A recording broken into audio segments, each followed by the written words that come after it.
நான் என்ன சொல்கிறேன்னா, ஒரே வழியில் இருக்கிறவங்க, ஒரே ஸ்தாபனத்தில் இருக்கிறவங்கள நான் சொல்லலை. நல்லா புரிஞ்சுங்க. ஒரே குரு ஆசிரிச்சவங்களோ, ஒரே மந்திரத்தை சொல்கிறவங்களோ, ஒரே வழியில் போகிறவங்கள நான் சொல்லலை. இப்போ பல வழியில் தாவுறாங்க பற்றியா, அவங்களுக்கு சொல்கிறேன். அப்போ என்ன வேணால் நம்ம, ஓஹோ இதை விட அது பெஸ்ட்டு போல் இருக்குது, அப்போ நம்ம அதை பண்ணும்போது, அதை கடைப்பிடிக்கும் போது பார்த்தா பல சோதனைகள் வரும், பல கஷ்டங்கள் வரும், சங்கடங்கள் வரும், தாங்க முடியாது நம்மளால்.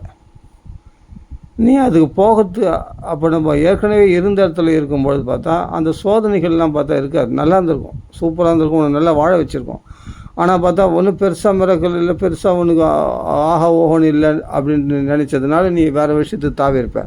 ஆனால் பெருசாக ஆஹா ஓஹோன்னு இல்லாமல் இருந்தாலும் உனக்கு வரக்கூடிய பிரச்சனைகள்லேருந்து உன்னை காப்பாற்றி வச்சுருக்கு பாரு, அதுதான் பெரிய மிராக்களே. உன்னை நல்லபடியாக உனக்கு நிம்மதியாக வாழ வச்சுன்னு இருக்கு பாரு, அதே பெரிய மிராக்களே. இது நார்மலாக போதே வாழ்க்கை, இதை விட நல்லா ஹை லெவலில் போன வாழ்க்கை அப்படின்னு ஆசைப்படுறதுனால தான் வம்பே வருது.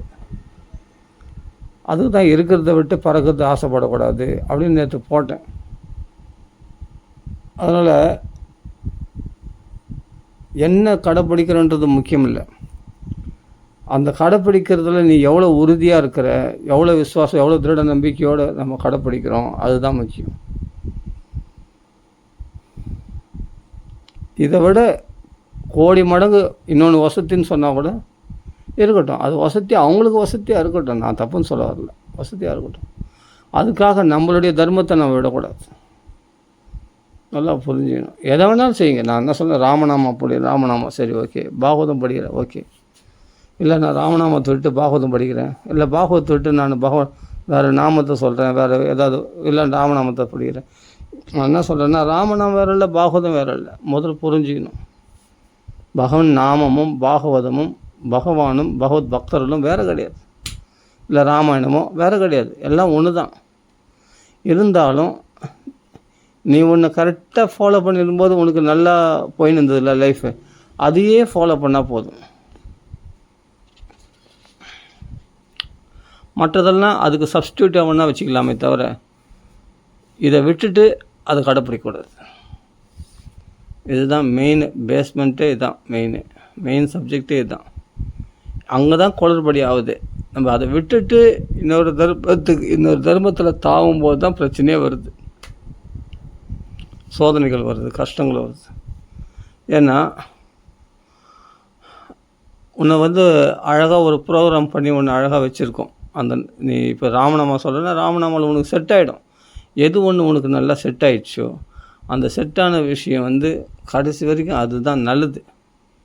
அதுதான் கீதையில் பகவான் சொல்கிறார், ஸ்வதர்மத்தில் இறந்தால் கூட மேன்மை தான், பரதர்மத்தில் உனக்கு உயர்வு கிடைக்கிறது காட்டிலும் ஸ்வதர்மத்தில் உனக்கு உயர்வே கிடைக்கல, அது உனக்கு மரணமே ஏற்பட்டாலும் அது மேன்மை தான் அப்படின்னு சொல்கிறார்.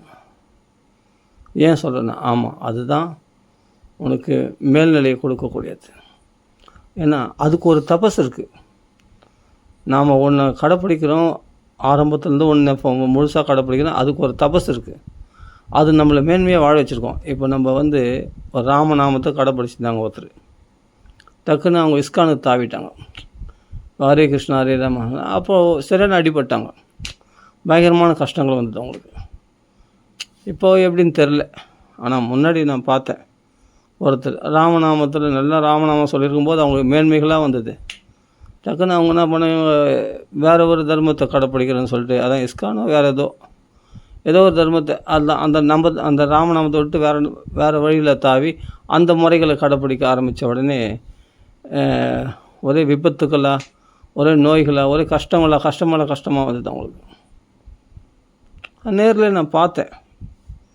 நான் சொன்னேன், ஏமாமே இது மாதிரி நீங்கள் ராமநாமத்துக்கு நல்லா தானே வந்திருந்தீங்க, நல்லா தானே போச்சு. இல்லை அதுதான் சூப்பர்னு அதான் வேறு ஒரு மார்க்கத்தை கடைப்பிடிச்சேன். கண் கூட பார்த்தேன். சரி ஓகே, அது நம்ம அவங்க சுதந்திரத்தில் நம்ம தலையிறதுக்கு நம்ம யார், நம்மளுக்கு ரைட்ஸ் கிடையாது, அதுதான் அவங்க இஷ்டம் அப்படின்ட்டு விட்டேன், அவ்வளோதான். அதே மாதிரி தான் நானும் ஒரு தர்மத்தில் நல்லா தான் போயின்னு இருக்கோம். அப்போ இன்னொரு தர்மத்துக்கு தாவும்போது நானும் அடிபட்டிருக்கேன், சரியான அடிபட்டிருக்கேன். அப்புறம் ஏன்னு எனக்கு புரியாது. ஏன்னா அப்போ ஆரம்ப காலகட்டத்தில் அது மாதிரி அதில் அப்புறமா தெரியும், கொஞ்ச நாள் போனால் அது செட் ஆகிடும். அதில் நல்லா எனக்கு கொஞ்சம் வளர்ச்சி ஏற்படும். அப்புறம் அதையும் விட்டு அதை விட இன்னொன்று தாங்கும்போது பார்த்தா மறுபடியும் கஷ்டத்தை உண்டாக்கிட்டோம். அதனால தான் சொல்கிறது, நாம் இந்த குருநாதர் வசதியா, இதை விட அந்த குருநாதர் வசதியா, இல்லை இவங்களாம் ரொம்ப சிம்பிளாக நடத்துகிறாங்களே இவங்க, இந்த சத்சங்கம் பார்த்தா இங்கே சிம்பிளாக இருக்குது, இது ஒன்றும் பெருசாக ஒன்றும் ஆஹா ஓஹோன்னு இல்லையே, ஆனால் இஸ்கானில் போனால் ஆஹா ஓஹோ பிரம்மாண்டமாக இருக்குது, அதுதான் பெரிய சத்சங்கம், அங்கே இருக்கிற குருமார்கள் தான் ரொம்ப வசதியான குருமார்கள். இப்போ வேறு ஸ்தாபனத்தில் பார்த்தா கொஞ்சம் கம்மியாக, அதெல்லாம் ஒரு குருஷீட பரம்பரை இல்லை, அவங்களாம் அத்வைத சம்பிரதாயம், அது மாதிரி இப்படி ஏதோ ஒன்று. ஆனால் அதில் இருக்கிறவங்க பார்த்தா சேமமாக இருக்கிறேன். அவங்க சொல்கிறாங்க பல அற்புதங்கள் எங்கள் வாழ்க்கையில் நடந்தது, எங்களுக்கு எவ்வளோ நன்மைகள் ஏற்படுது அவங்க சொல்கிறாங்க. இதை விட பெஸ்ட்டு எதுவும் இல்லைன்னு அங்கே போனால் சொல்கிறாங்க. இப்போ இதை விட இன்னும் சிறிய ஸ்தாபனங்கள் இருக்குது, ரொம்ப அந்தளவுக்கு ஜனங்கள் இல்லை, ஆனால் சிம்பிளாக நடத்துகிறாங்க. அவங்க ஒரு சத்சங்கம் நடத்துகிறாங்க, அங்கே ஒரு பெரியவர் இருக்கார், அங்கே ராமநாமம் நடக்குதுன்னு, அது ஒரு ரொம்ப சின்ன ஸ்தாபனம் தான், பரவாயில்ல. அதனால் அது குறைச்சல் கிடையாது, நல்லா புரிஞ்சுக்கணும். எல்லாமே ஏதோ ஒரு குரு வழியில் வந்திருக்காங்க, அந்த குரு வழியில் அந்த மகாத்மாக்களை பின்பற்றுகிறார்கள், அதுக்கு ஒரு மரியாதை இருக்குது. அதனால் ஜனம் கூட்டம் அதிகமாக எங்கே இருக்குதோ, இல்லை பிரம்மாண்டங்கள் பணம் எங்கே அதிகமாக செலவு பண்ணுறாங்களோ, இல்லை அங்கே பிரம்மாண்டமாக ஃபெஸ்டிவல்லாம் கொண்டாடுறாங்களோ, அதனால் அது வசதி என்றோ, சிம்பிளாக செய்கிறத்துல அது மட்டம் என்றோ நாம் நினைக்கக்கூடாது அப்படின்றதுக்காக தான் சொல்ல வரேன். இதில் மேன்மை அடைஞ்சவங்க எவ்வளோ பேர் இருக்காங்களே. நீங்கள் சொல்கிற சின்ன ஸ்தாபனம் சொல்கிறோமே, சின்ன இடம்னு சொல்கிறோமே, அதிலேயே அந்த வழி கடைப்பிடித்து மேன்மை அடைந்தவர்கள் எவ்வளோ பேர் இருக்காங்க, சந்தோஷமாக இருக்காங்க. அதனால் எதுவுமே குறைச்சல் கிடையாது. நமக்கு ஒரு பிடிமானம் கிடைக்கிற வரைக்கும் தான் நமக்கு என்ன கிடைக்கும், நமக்கு நம்மளுக்கு என்ன வழின்னு தேடணும். கிடைச்சிட்ட பிறகு தேடணும்னு அவசியம் இல்லை. கிடைச்சிட்ட பிறகு அதை பிடிச்சிக்கணும் உறுதியாக, அவ்வளோதான். உடம்பு பொடியாக பிடிச்சிக்கின்னு, அது தவிர நம்மளுக்கு வேறு எதுவும் கதி கிடையாது, அதுவே நம்மளை காப்பாற்றும் அப்படின்னு அதே ஃபாலோ பண்ண. இப்போ ராமநாமன்னா ராமநாமாவே பிடிச்சிக்கும், அதுவே எல்லா பலன்களையும் கொடுத்துரும். பாகவதமாக அதுவே போதும், அதுவே எல்லா பலன்களையும் கொடுத்துரும். எந்த கஷ்டம் வந்தாலும் பாரத்தை அந்த பகவான் மேலே தூக்கி போட்டு நீ ஃப்ரீ ஆகிடு. நல்லா புரிஞ்சுக்க, பாரத்தை பகவான் மேலே தூக்கி போகிறது தான் என்ன அர்த்தம்னா, நீ நீ பகவான்களை அர்ப்பணிச்சிட்டேன் அப்படின்ட்டு அப்புறமா நீ பாட்டு கவலைப்பட்டு இருக்க பாரு, அப்படி பகவான்களை அர்ப்பணிக்கலன்னு அர்த்தம். பகவான்களை அர்ப்பணிச்சிட்டா அந்த எண்ணத்தை அந்த விஷயத்தை பற்றி நீ நினைக்கவே மாட்டேன். ஏன்னா பகவான் பொறுப்பேற்றுக்கிறான் இல்லையா. அப்போது உன்னுடைய சுமையை உணர்த்தங்களை இறக்கிட்டேன்னா அந்த சுமையை அவன் தாங்கிறான்னா நீ ஏன் வெளியே அனுபவிக்கிற? அப்போ நீ இன்னும் சுமை இறக்கலன்னு தானே அர்த்தம். சுமையை நீ தோல் மேலே சுமந்துருந்தால் நம்மளுக்கு வலிக்குது இருந்தாலும் அந்த சுமையை பகவான்களை கொடுக்குற. அந்த பகவான் சுமந்தான்னு சொன்னால் உனக்கு வலிக்காதே, உனக்கு ஏன் வலிக்குது? அப்போ நான் வாயளவில் நான் அர்ப்பணம் பண்ணுறேன், கிருஷ்ணார்ப்பணம் பண்ணுறேன்னு சொல்கிறேனே தவிர, ஆனால் நான் உண்மையிலே அர்ப்பணம் பண்ணல. என் மனசில் அது ஓடினே இருக்குது. இப்படி நடந்தால் நான் வருது, அப்படி நடந்தால் அவன் ஆகுது, அவங்க இப்படி நம்மளை எதிர்த்தாங்கன்னு என்ன பண்ணுறது, அவங்க இப்படி பகைச்சாங்கன்னு என்ன பண்ணுறது, அவங்க இப்படி பிரச்சனை பண்ணான்னு என்ன பண்ணுறது அப்படின்னு அந்த பிரச்சனையை நீ பகவான்களை அர்ப்பணம் பண்ணல. அர்ப்பணம் பண்ணியிருந்தால் அதை பற்றி நினைக்கவே மாட்டேன். அது எதனா நடக்குது, எதனா பண்ணும்போது அது அவன் பொறுப்பு, அவன் தலைவலி, இது பகவானுடைய தலைவலி, நம்மளுக்கு எதுக்கு அப்படின்ட்டு நிம்மதியாக தூங்குவேன். தூக்கம் வராமல் தவிக்கிறவங்களாம் எவ்வளோ பேர், பல கவலைகளில். அந்த கவலைகளை கிருஷ்ணங்கள் என்ன சொல்கிறேன், மதர்ப்பணம்ன்றான், எனக்கு எல்லாம் ஒப்படின்றான். ஒப்படைச்சுனா நான் பார்த்துக்கிறேன்றான். காயேன வாச்சா மனசேந்திரியர்வா புத்தியாத்மனவா பிரகதே ஸ்வபாவாத்து கரோமி எத்யத் சகலம் பரஸ்மை கரோதி. எதெல்லாம் நீ செய்கிறியோ, எதெல்லாம் நினைக்கிறியோ மனசால், காயேன வாச்சா மனசா மனசே இந்திரியா, எல்லாம் மனசால் இந்திரியங்களால் என்னென்னலாம் நீ நினைக்கிறியோ செயல்படுறியோ எல்லாமே எனக்கு அர்ப்பணம் பண்ணுன்றான். அப்போது காயேன வாச்சா மனசேந்திரியர்வா புத்தி ஆத்மனாவா பிரகிருதே ஸ்வபாவாத்து, ஸ்வபாவத்தோட உனக்கு என்ன எண்ணங்கள் தோணுது அந்த எண்ணங்கள் கூட எனக்கு அர்ப்பணம் பண்ணுறான். ஸ்வபாவாத்து கரோமி எத்தியத் சகலம் பரஸ்மை நாராயணா எதி சமர்ப்பயாமி. நாராயண இடத்துல சமர்ப்பணம் பண்ணிவிட்டு அப்போ தான் சுபா பழைய தேவம் உனக்கு நல்லது கெட்டதில் பாதிக்கப்பட மாட்டேன். இது கீதையில் சொல்கிறான். அப்போ அர்ப்பணம் பண்ணவனுடைய நிலை எப்படி இருக்குன்னா ரிலாக்ஸாக இருக்கணும். ஒரு சுமையை இறக்கனுடைய நிலை எப்படி இருக்குன்னா ஜாலியாக இருப்பான். அப்பா சுமை குறைஞ்சதா, ஃப்ரீயாக இருக்கலாம் அப்படின்ட்டு கை கால் நல்லா அப்படி நெட்டி முறித்து, அப்பா சுமையை இறக்கிட்டேன்டா, இனிமேல் நம்ம கை வீசி நடக்கலாம்டா அப்படி நடப்பான் இல்லையா. சுமையை தூக்கின்னு போய் நடக்கிற வரைக்கும் நான் ரொம்ப கஷ்டப்பட்டு நடப்பான் இல்லையா, தட்டு மாதிரி, ஏன்னா ரொம்ப வெயிட்டாக இருக்குதுங்க. அது மாதிரி சுமக்க முடியாத நம்ம சுமை இது பிரச்சனைகள் நம்ம வாழ்க்கையில், அதெல்லாம் நீ எதை நம்புறியோ ஒன்று உறுதியாக அதை பக்தி பண்ணுறியோ அதனிடத்தில் நீ ஒப்படைச்சிடணும். அதுதான் முழுசாக சரணாகதி அடையிறது, அதுதான் முழுசாக அர்ப்பணம் பண்ணுறது அப்படின்னு அர்த்தம். அதை அர்ப்பணம் பண்ணிட்டு அது அவன் தலைவலி, பகவான் கிருஷ்ணனுடைய தலைவலி, அது அவன் பார்த்துப்பான். இல்லை ராமருடைய தலைவலி, ராமர் பார்த்துப்பார் அப்படின்னா அதை பற்றி நீ நினைக்கவே கூடாது. நீ அடுத்த வேலையை பார்த்துன்னு போகணும், அவ்வளோதான். நீ அடுத்த வேலையை பார்த்துன்னு போகணும். இந்த தொந்த மோகங்கள்லேயே போய் மயங்கி நிற்கக்கூடாது. இது நல்லது நடக்குமா, கெட்டது நடக்குமா, லாபம் வருமா, நஷ்டம் வருமா, துன்பம் வருமா, துன்பம் வருமா, இன்பம் வருமா, தோல்வி வருமா, வெற்றி வருமா அப்படின்னு இந்த அதீதன்னா அதீத இந்த இரட்டைகளை கடந்து போயிடணும். அது எதனால் நடக்கட்டும், நல்லது நடக்கட்டும், அது அவன் தலைவலிப்பா. கிருஷ்ணன் பகவான்களை அர்ப்பணம் பண்ணிட்ட பிறகு நீ அதீதனா போயிடணும். நல்லது வந்தால் கெட்டது வந்தாலும் எனக்கு பகவான் நல்லது மட்டும்தான் செய்வான். அது எதனா வரட்டும், அது கெட்டது கூட வெளிப்புறமாக கெட்டதாக இருக்கும், அது நல்லதாக தான் இருக்கும் அப்படின்னு நம்பிக்கை அப்படின்னு பகவான்களை ஃபுல் பிலீவ்னஸ், முழு நம்பிக்கையோடு நீ அவனிடத்தில் பொறுப்பை ஒப்படைச்சிட்டேன்னு சொன்னால் நீ அழுக்கா ஃப்ரீயாக இல்லை. இதுதான் நம்மளுக்கு பாகவதம் பகவத்கீதைலாம் சொல்லிக் கொடுக்குற முறை. விஷ்ணு சஹஸ்ரநாமம் எல்லாமே நம்ம சொல்லிக் கொடுக்குற முறை. அவன் நாமத்தை சொல்லிட்டேன், அவனிடத்தில் அர்ப்பணம் பண்ணிட்டேன், அது பிறகு அவன் பார்த்துக்கிறான். அது என்னவோ, அது யாரை ஃபேஸ் பண்ணுமோ அதை அவன் ஃபேஸ் பண்ணிக்கிறான். நீ ஏன் அப்படியே நம்ம உன் தலைமையில் சுமையை சுமக்கிற மாதிரி கஷ்டப்படுற? அதை அத்தனை விட்டுணும். அதான் விட முடியலையே. அப்போ நீ பகவான்கள் அர்ப்பணம் பண்ணல. ஆமாம், என் அகங்காரம் எனக்குள்ளே இருக்கு. அந்த அகங்காரம் போகிறதுக்கு தான் பகவானுடைய நாமத்தை சொல்கிறது. அப்போ பாகவத பாராயணமோ இல்லாட்டி பகவான் நாமம் எது உனக்கு செட் ஆச்சோ அதை அதிகமாக செய்ய அந்த அர்ப்பண புத்தி வரும், அந்த பலம் வரும் நமக்குள்ளே. அப்போ பூர்ணமாக அர்ப்பணம் பண்ணிட்டு நீ ரிலாக்ஸ் ஆகிடுவேன். ஆமாம்,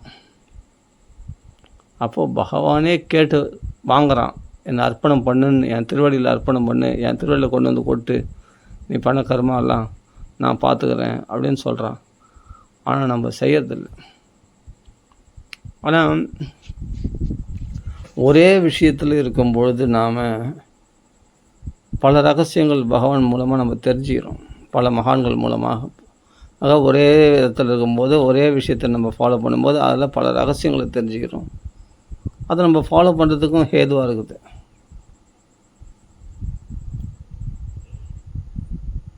புதுசாக வரவங்க தான் ஏதாவது அற்புதங்களை எதிர்பார்ப்பாங்க. அந்த அந்த நம்ம கடைப்பிடிக்கிற அந்த தர்மத்தில் அந்த சுகத்தை அனுபவித்தவங்களுக்கு இதை விட்டு வெளியே வேறு எங்கேயும் போக மாட்டாங்க. கோடி ரூபா கொடுக்குறோன்னா கூட போக மாட்டாங்க. அங்கே பெரிய பெரிய அற்புதங்கள் நடக்குதுன்னா கூட அது வாங்கி போக மாட்டாங்க. அப்போ நான் கடைப்பிடிக்கிறது வீணா அப்படின்னு ஒரு கேள்வி கேட்பான். சரிப்பா, அதெல்லாம் கோடி ரூபா, கோடிக்கணக்கான ரூபா. இப்போ ஹரே கிருஷ்ணா ஹரே ராமா ரொம்ப வசதி தான், இல்லைன்னு சொல்ல வரல. இப்போ நான் சொல்கிற ராமநாமம் மட்டமா அப்படி நினைக்க தோணும் இல்லையா? அப்படி நினச்சிட்டான்னா அப்போ அந்த ஹரே ராம ஹரே கிருஷ்ணா கொடுக்குறது ராமநாமம் கொடுக்காதா அப்படி ஒரு கேள்வி கேட்டேன்னா அவன் தாவானா வேறு விஷயத்துக்கு? தாவ மாட்டான். அவன் சொல்கிற ராமநாமே அவனுக்கு போதுமானது. அவன் பண்ணுற பக்தி அவனுக்கு காப்பாற்றும். எந்த ஒரு தர்மத்தையும் ஸ்திரமாக கடைப்பிடிக்கிறது தான் விசேஷம் இருக்குது. அதனால் உலகமே நமக்கு எதிர்த்தாலும், எதுவுமே அனுகூலம் இல்லாமல் போனாலும், பிரதிகூலம் ஆனாலும், ஆனால் என்னுடைய தர்மத்தை, நான் ராமநாமத்தை விட மாட்டேன், பாகவத பக்தி விட மாட்டேன், நான் உறுதியாக தான் இருப்பேன் அப்படின்னு இருந்துட்டு, நான் அதுக்காக நான் இந்த பிரச்சனையை தீர்த்துக்கிறதுக்கு நான் வேறு ஒரு ஸ்தாபனத்துக்கோ வேறு ஒரு மந்திரத்தையோ வேறு மந்திரத்தை ஆசைக்கிறதோ வேற ஒரு குரு ஆசைக்கிறதோ நான் செய்ய மாட்டேன். நான் ஏற்கனவே எந்த குரு இடத்துல இருந்தனோ, எந்த நாமத்தை நான் கற்றுண்டனோ, எந்த பாகவதத்தை நான் அபியாசம் பண்ணணும், எப்படி நான் பாராயணம் பண்ணணும், அதை மட்டும் தான் செய்வேன் அப்படின்றதில் உறுதியாக இருப்பான். எல்லாமே பிரதிகூலமாக இருக்குது. உனக்கு பாரு எல்லாம் கைவிட்டு போச்சு. உன்னை நிராயுதபாணியாக பகவான் நிற்க வச்சிட்டான் பார். மனைவி அனுகூலம் இல்லை, பிள்ளைகள் அனுகூலம் இல்லை, நல்ல சம்பாத்தியம் இல்லை, நல்ல வருமானம் இல்லை, எல்லோரும் பகையாக இருக்கிறாங்க. உனக்கு எல்லோரும் பகை. அண்ணன், தம்பி, சித்தப்பா, பெரியப்பா எல்லோரும் பகை. உறவினர்கள் உன்னை யாரும் கிட்ட செய்ய மாட்டாங்க. எந்த வேலையும் செட் ஆகலை, நல்ல வருமானம் இல்லை, கையில் 10 பைசா இல்லை. ஆனால் பார்த்தா மனசில் சந்தோஷம் மட்டும் இருக்குது. ஏன்னா பகவத் பக்தி பாகவதம் படித்தா அப்படியே அருமையாக இருக்குது. பக்தியில் தளராத பக்தி உனக்கு உண்டாக்குது. திடமான நாம சங்கீர்த்தனத்தில் திடமாக இருக்கிற பாகவதம் ஆள் தான் நீ தான். அப்போ திடமான நாம சங்கீர்த்தனத்தில் திடமாக இருக்கிற, நாம சங்கீர்த்தனம் பண்ணுறதுல திடமாக இருக்கிற, பகவானுடைய பாராயணங்களில் ஆனந்தமாக இருக்குது உனக்கு. அப்போ தளராத பக்தியும் பகவான் பாகவத்தில் கொடுத்துருக்கான். ஆனால் இது 2 தான், இது மட்டும்தான் உங்களை ப்ளஸ் பாயிண்ட்டாக இருக்குதே தவிர மற்ற எல்லாம் உனக்கு மைனஸாக இருக்குது, நெகட்டிவாக இருக்குது. மனைவி அனுகூலம் இல்லை, பிள்ளைகள் யாரும் ஒத்துழைக்க மாட்டேன்றாங்க, சொத்து சுகம்லாம் பார்த்தா கைவிட்டு போச்சு, அண்ணன் தம்பிகள்லாம் ஏமாத்துறாங்க, தம்பி தங்கச்சிலாம் ஏமாத்துறாங்க, எல்லாம் உறவினர்கள்லாம் உன்னை பகைக்கிறாங்க, யாருக்கும் உன்னை பார்த்தா பிடிக்கலன்றாங்க, நீ பார்த்தா உன்னை கோபிஷ்டன்றாங்க, நீ டக்குன்னு பார்த்தா நீ கோவப்படுவே, எல்லாம் பண்ணுவேன், எல்லாரையும் பகைச்சின்னு. ஆனால் பார்த்தா இவ்வளவும் எல்லாமே உலகமே எதிர்த்த பிறகு கூட, ஆனால் ஒன்றே ஒன்றில் மட்டும் உனக்கு ருச்சி இருக்குது. என்னென்னா நாம சங்கீர்த்தனத்தில் ருச்சி இருக்குது, பாகவத பாராயணத்தில் தளராத ருச்சி இருக்குது. அப்படின்னா நீ ராஜாடா. பகவான் ஒருத்தன் அனுகூலமாக இருக்கிறான், மற்றதெல்லாம் பிரதிகூலமாக இருந்தால் கவலையே படாத. நீ தான் நம்பர் 1, பகவானால் அனுகிரகிக்கப்பட்டவன். ஆனால் எல்லாமே அனுகூலமாக இருக்குது. கணவன் அனுகூலமாக இருக்கிறார், நம்ம பசங்க அனுகூலமாக இருக்கிறாங்க, மனைவி அனுகூலமாக இருக்கிறா, பிள்ளைகள் அனுகூலமாக இருக்குது, சொத்து நல்ல வசதி, பணமும் நல்ல சம்பாத்தியமும் இருக்குது. நாலா பக்கத்துலேயும் நம்ம பிள்ளைங்க, நம்ம கணவன், நம்ம பிள்ளைங்க எல்லாமே நல்லா சம்பாதிக்கிறாங்க, கை நிறைய நம்மளுக்கும் வருமானம் வருது, எல்லாமே இருக்குது. ஆனால் பாகவதத்தில் பக்தி வரல, பகவான் நாமத்தில் பக்தி வரல. என்னமோ மனசு சங்கடப்பட்டுனுக்குது, எல்லாத்துலேயும் மனசு மயங்குது. இந்த தர்மத்தில்ங்கிறேன், நான் அந்த தர்மத்தில்ங்கிறேன், எல்லாத்தையுமே ஏற்றுக்கிறேன் அப்படின்னு சொன்னால் அவன் தான் தருத்துறேன். எதாவது நினச்சி துக்கப்பட்டுனே இருக்கிறான், பல கவலைகள் இருக்கிறான் அப்படின்னா அவன் தான் தருத்துறேன். ஆனால் எல்லாம் தான் அனுகூலமாக இருக்கு, அவனுக்கு தான் நல்லா வருமானம் இருக்குது, எல்லாம் தான் இருக்குது, நல்லா சொத்து சுகம்லாம் இருக்குது. அப்படின்னும் போது எல்லாமே இருக்குது. ஆனால் கவலை, ஏதோ ஒரு கவலை, ஏதாவது ஒரு பிரச்சனை போனால் இன்னொரு பிரச்சனை, ஒரு பிரச்சனை போனால் இன்னொரு பிரச்சனை நினச்சி அதை பற்றி கவலைப்பட்டு இருக்குது அப்படின்னா அவன் தான் தருத்திரனா. அப்போது எதுவுமே இல்லை, கையில் 10 காசு இல்லை, நல்ல வருமானம் இல்லை, எதுவும் எந்த வேலைக்கு போனாலும் செட் ஆகலை, எதில் போனாலும் இவனுக்கு ஃபெயிலியர் ஆகுது, எந்த தொழில் தொடங்கினாலும் இவனுக்கு ஃபெயிலியர் ஆகுது, அந்த தொழில் லாபம் கிடையாது, நஷ்டம்தான் ஆகுது. இவன் போட்ட முதல் கூட எடுக்க முடியல, அது மாதிரி கஷ்டப்படுறான். ஆனால் அவன் வாழ்க்கை பார்த்தா அவனுக்கு 4 பேர் கூட சப்போர்ட் 4 பேர் 2 பேர் கூட அவனுக்கு சப்போர்ட் பண்ண மாட்டுறாங்க. அவன் ஆனால் தனிமையில் இருக்கிறான். ஆனால் இவ்வளவும் இல்லைன்றது அவன் உணர்றான், எல்லாமே எதிர்பார்க்குறாங்கன்றதை உணர்றான். ஆனாலும் பார்த்தா யாரால் பாதுகாக்கப்படுறான்னா, இவன் சொல்கிறான் இல்லையா ராமராமான்னு, என் பாகவதம் படிக்கிறனா அந்த பகவானால் பாதுகாக்கப்படுகின்றான். அப்போ அது மட்டும், அதனால் உனக்கு எல்லாமே வெறுக்கப்பட்டதுனால நீ கைவிடப்பட்டவன் என்றோ இதுதான். எல்லாருக்கும் எல்லாம் கிடைச்சதுனால, சரியான குரு ஆசிரிச்சிருக்காங்க, நல்லா அவங்களுக்கு பார்த்தா எல்லோரும் அனுகூலமாக இருக்கிறாங்க, எல்லாம் பண்ணுறாங்க, அவங்களுக்கு பார்த்தா கூட்டமாக வருது, அதனால் அவங்க வசதி என்றோ அப்படின்னு நினைக்காது. உன்னை பகவான் இப்படி எல்லாத்தையும் பிடுங்கி நிராயுதபாணியாக நிற்க வச்சாலும் உங்களிருந்து பக்தியை மட்டும் பகவான் பிடுங்கலை பற்றியா? உன் நாக்கிலேருந்து நாமத்தை மட்டும் எடுக்கலை பற்றியா பகவான்? உன் நாக்கில் எப்பொழுதும் ராமநாம ரீங்காரம் வச்சு மனசில் பாகவதத்தை அப்படி பளிச்சுன்னு ஃப்ளாஷ் ஆகிற மாதிரி பாகவதம் உனக்குள்ள ருச்சிக்கும்படி செய்து ஹிருதய சுகத்தை கொடுத்துருக்கானே அப்படின்னு சொன்னால் நீ தான் பெரிய தன்யன். அப்போ உலகத்தில் அதுக்காக எதை வேணாலும் நீ திறக்கலாம். எந்த உறவினர்கள் வேணால் உன்னை பகைச்சிக்கிட்டோம், உனக்கு பிரதிகூலமாக இருக்கட்டும், உனக்கு துரோகமே பண்ணட்டும், அதை பற்றி கவலையே படாது. பகவான் உனக்கு ஃபுல் சப்போர்ட் பண்ணுவான். தைரியமாக இருக்கலாம். இது உனக்கு புதுசாக நடக்கலை, பிரகலாதனுக்கே அப்படி தான் நடந்தது. தேவரெல்லாம் சப்போர்ட்டு தான் பிரகலாதன். ஆனால் இந்திரன் இரண்யகசிபு பேசி கேட்டுன்னு தேவர்களும் பிரகலாதனுக்கு சோதிக்கும் போது தேவரெல்லாம் சண்டைக்கு வரல. பிரகலாதனுக்கு அப்படி பண்ணக்கூடாது அப்படின்ட்டு இரண்யகசிபு சண்டை போனால் வெட்டி போட்டுருவான். இந்திர சந்திரன் எவனையும் பார்க்க மாட்டான், வெட்டி போட்டுருவான். அதனால் யாரும் கப்சிப்புன்னு வாய முடியும்னு கவனிந்தாங்க. அப்போ யாருமே பிரகலாதனுக்கு துன்பங்கள் வரும்போது யாரும் பிரகலாதன் சப்போர்ட் வரல. இரண்யகசிபுக்கு தான் அனுகூலமாக இருந்தாங்க. எல்லாமே கை கட்டி வாயை பற்றி வேலை செய்தாங்க இரண்யகசிபுக்கு அடிமைகளாக. அப்போது எல்லாரும் பிரகலாதனுக்கு. ஆனால் பகவான் ஒருத்தன் மட்டும்தான் துணையாக இருக்கிறான். கிருஷ்ண கிரகீதாத்மா, கிருஷ்ணனால் கிரகிக்கப்பட்டிருக்கிறான். கிருஷ்ணனால் அவன் அங்கீகரிக்கப்பட்டிருக்கிறான், அந்த பக்தனை பிரகலாதன். அப்படி இருக்கும்போது அவன் எந்த துன்பங்களாலும் பாதிக்கப்பட மாட்டான். யார் பண்ணுறாங்களோ அவங்களுக்கே ஆபத்து. இரண்யகசிபு பின்னாடி சரி இப்போ துன்பம் பண்ணால் இரண்யகசிபு பின்னாடி வதம் பண்ணால் அதெல்லாம் இருக்கட்டும். அப்போ அந்த அசுரர்களை இட்டு போய் நெருப்பில் போட வச்சாங்க, மலையிலேருந்து கெடுத்தலாம். அந்த அசுரர்களையும் பகவான் கொண்டுட்டார் நகங்களால், நரசிம்மமூர்த்தி. அதெல்லாம் இருக்கட்டும். அதுக்கு முன்னாடியே இரண்யகசிபனுடைய தங்கை பிரகலாதனுக்கு அத்தை, அவள் மாய வித்தை தெரிந்தவள். அவளை மட்டும் நெருப்பு எரிக்காது. அவன் என்ன பண்ணுறா, பிரகலாதனை இந்த நெருப்பு நல்லா தீ மூட்டி, நிறைய விறகுகள் போட்டு தீ மூட்டி பிரகலாதனை அழிச்சும் போய் மடியில் உட்கார வைக்கிறான். மடியில் உட்கார வச்சு இவனை தப்பிக்க விடாதபடி, நெருப்பு சுடுதேன்னு சொல்லி எழுந்து ஓட்டான்னா அதெல்லாம் தப்பிக்க விடாதபடி மடியில் உட்கார வச்சு நெருப்பை மூட்ட சொல்கிறான். நெருப்பை மூட்டுறான். மூட்டினவொடனே ஏன்னா இவள் மாயாசக்தி அறிந்தவள், இந்த நெருப்பு இவளை எரிக்காது, அவள் வரம் வாங்கியிருக்காள். ஆனால் ஒரு பாகவத அபச்சாரம் பண்ணால் அந்த வரம் அவள் பெற்ற அந்த தபசு போயிடும்.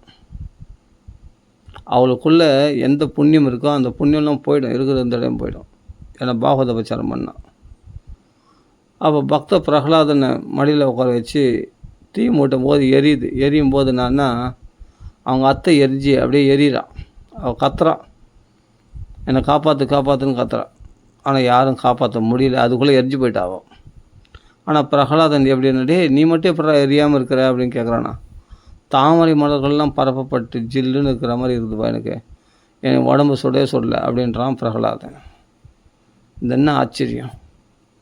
ஆனால் அவங்க அத்தை எரிஞ்சு கறிக்கட்டியாக போயிட்டான், தொப்புன்னு விழுந்துட்டான். அப்போ பிரகலாதன் அழகாக வாடா மலராக எழுந்து வராங்க. ஒரு சின்ன தீக்காயம் கூட கிடையாது. ஆச்சரியம் பட்டான் இரண்யகசிபு. அதனால தான் பகவான் ஒருத்தன் காப்பாற்றும் போது அப்படிப்பட்ட மாயாசக்தி படைத்த அவங்க அத்தையானவள் அசுர சுபாவம் உடையவள். ஆனால் அவள் எரிஞ்சு போயிட்டா, அவள் பெற்ற வரம் வீணாக போய்விட்டது. அதான கிருஷ்ணன் சொல்கிற, பகவான் சொல்கிற, எத்தனை வரோர்ஜிதம், எப்படியாப்பட்ட வரம் வாங்கினவனா இருந்தாலும் அந்த வரத்துக்கு மீறி நான் அவனை வதம் பண்ணுவேன், நான் வதம் பண்ணிவிடுவேன் அவனை. என் ஏன்னா பிரகலாத ஒரு பக்தனுக்கு அபராதம் பண்ணால் நான் பொறுத்துக்க மாட்டேன், உடனே வந்து அவங்கள வதம் பண்ணிவிடுவேன். அப்போ எத்தனை வரோர்ஜிதம்னா எப்படியாப்பட்ட வரம் வாங்கினவனாக இருந்தாலும் அது அத்தை, பிரகலாதனுடைய அத்தையானவள் என்ன பண்ணனா, நெருப்பில் நான் எரிக்கப்பட மாட்டேன் அப்படின்னு வரம் வாங்கினவளாக இருந்தாலும், ஆனால் அவளை வதம் பண்ணிட்டார் பார் அந்த நெருப்புலேயே. அந்த வரம் பழிக்காமல் போயிடுச்சு பார். பாகவத அபச்சாரம் பண்ணால் நம்ம பெற்ற புண்ணியங்கள் வரங்கள் எல்லாமே மொத்த நாசமாக போயிடும். ஆயுள் பலம், மனோபலம், இந்திரிய பலம் எல்லாமே நாசமாக போயிடும். எல்லாத்தையும் இழந்துடுவேன் நீ பாகவத அபச்சாரம் மட்டும் பண்ணான். மகததிக்கிரம ஆத்மேன பலதி அப்படின்னு சொல்கிறேன். மகான்களை அதிக்கிரமிச்சு போனால், மகான்களை எதிர்த்து பண்ணால் அது தன்னிடத்துலேயே அவனிடத்துலேயே அந்த பலனை கொடுத்து, இவன் யார் இடத்துல துன்பத்தை இழைக்கணும்னு நினைக்கிறானோ அவங்களுக்கே அந்த துன்பமானது வந்து சேர்ந்துடும். இது பாரதிய கிருஷ்ண சரித்திரத்தில் சுகாச்சாரியர் சொல்கிறார், மகான்களுக்கு அபச்சாரம் பண்ணால் அந்த அபச்சாரம் இவங்களே வந்து பாதிக்கும் அப்படின்னு சொல்லியிருக்கு. பகவான் எதை பொறுத்தாலும் பொறுப்பான், ஆனால் தன் பக்தர்களுக்கு பண்ணுற அபச்சாரத்தை மட்டும் பகவான் பொறுக்கவே மாட்டான். இது பிரகலாதனுக்கும் சரி, ஆஞ்சநேயருக்கு பண்ணதும் சரி. வாளில் நெருப்பு வச்சார், லங்கைக்கே தீ வச்சிட்டார் ஆஞ்சநேயர் மூலமாகவே. அதுக்கப்புறமா தான் நிர்மூலமாக்கினார். ஆஞ்சநேயர் ஒரே ஒரு பானம் அடிச்சிட்டான், யார் ராவணன். மொத்தம் தேரை ஓடிச்சார், ரதத்தை ஓடிச்சார், தேராளியை சாவடிச்சார். உடனே அந்த குதிரைகளை வதம் பண்ணார், தேரை தூளாக்கிட்டார். அவங்க கவசத்துக்கு ராவனுடைய கவசத்தை உடச்சிட்டார், அவனுடைய வில்லை உடச்சிட்டார், நிராயுதமான நிற்க வச்சிட்டார். பாரு, ஒரு நிமிஷத்தில் எல்லாம் பண்ணிட்டார். நினச்சா ஒரு க்ஷணத்தில் ராவனோட சண்டை போட வேண்டியதில்லை, உடனே ஒரே பானத்தில் அவனை சாவடிச்சிட முடியும். ஆனால் கொஞ்ச நேரம் விளையாடுறதுக்காக ராவனிடத்தில் ரொம்ப நேரம் சண்டை போடாமல் நடிக்கிறாரே தவிர. ஆனால் ஒரு பாகவத அபச்சாரம் பண்ணால் உடனே பட்டுன்னு ரதத்தை வச்சிட்டாரு, தேராளியை சாவச்சிட்டாரு, அந்த குதிரைகளை சாவச்சிட்டாரு, ராவனுடைய கவசத்தை வச்சிட்டாரு. அவன் எடுக்க ஒவ்வொரு வில்லு, அந்த வில்லெல்லாம் பட்டு உடச்சிடுறாரு. அவன் அம்புகளே துவைக்க முடியாத மாதிரி, அந்த 20 கைகள் வச்சுருந்தா ஆனால் அம்புகளை துவைக்க முடியாது, தொடுக்க முடியாத மாதிரி அப்படி உடனே கட் பண்ணிடுறாரு அந்த வில்லுங்களை. அவங்க தலைகள்லாம் அறுத்துடுறாரு, கிரீடங்கள்லாம் அடித்து தள்ளிடுறாரு. என்ன ஆச்சரியமாக இருக்குது நினச்சா பாருங்கள். உடனே பட்டுன்னு ஒரே டைமில் ரத சாரதி ரதம் எல்லாத்தையும் உடச்சிடுறாரு. அவன் கவசத்தை உடச்சி நிராயுதம் பண்ணி ஆக்கிட்டார் பார். நினச்சா ஒரு க்ஷணம்தான் பகவானுக்கு. அப்போ ஈஸ்வரனாக இருக்கார், ராமராக இல்லை, மனுஷனாக இல்லை அங்கே. ஏன்னா ஆஞ்சநேயர் மேலே கைப்பட்டால் நான் சும்மா வர மாட்டேன் அப்படின்றது யுத்த காண்டத்தில் காண்பிக்கிறார் இல்லையா பகவான். அதனால தான் சொல்கிறது, பகவத் பக்தி எது ஒன்றாலும் வீண் போயிடும். ஆனால் பகவானத்தில் பண்ணக்கூடிய பக்தி மட்டும் ஒரு பொழுதும் வீண் போகாது. நம்ம கையில் என்ன பகவான் எதிர்பார்க்குறான்னா, நீயா பிரச்சனையை தீர்த்துக்கணும்னு நினைக்காத, புரியுதா? பிரச்சனையை நான் தீர்க்கிறேன். அப்படி உனக்கு தடங்கல் பண்ணுறாங்க, உனக்கு துரோகம் பண்ணுறாங்க, உன்னை துன்புறுத்துறாங்க, உன்னை இம்சை பண்ணுறாங்கன்னு சொன்னால் அதை நான் பார்த்துக்கிறேன். பதிலுக்கு பதில் நீ செய்யாத, புரியுதா? பேசுறது பதில் பேசக்கூட பேசாத, எதிர்த்து பேசாத, திட்டாத, சைலண்ட்டாக போ, அவ்வளோதான். அந்த பணிவு தான் பகவான் எதிர்பார்க்குறான். அவங்க தான் ஆணவமாக நடக்கிறாங்க, அதனால் நானும் ஆணவமாக நடப்பேன் அப்படின்னு எதிராளிக்கு பதில் நீ செய்யுதுன்னு சொன்னால் பகவானுக்கு அது பிடிக்காது. பிரகலாதன் என்ன பண்ணனா, நிர்வைராய பிரசாந்தாய, சிரமங்களை கொடுத்தா கூட அதை பிரசாந்த மனசோடு ஏற்றுக்கினானா பிரகலாதன்.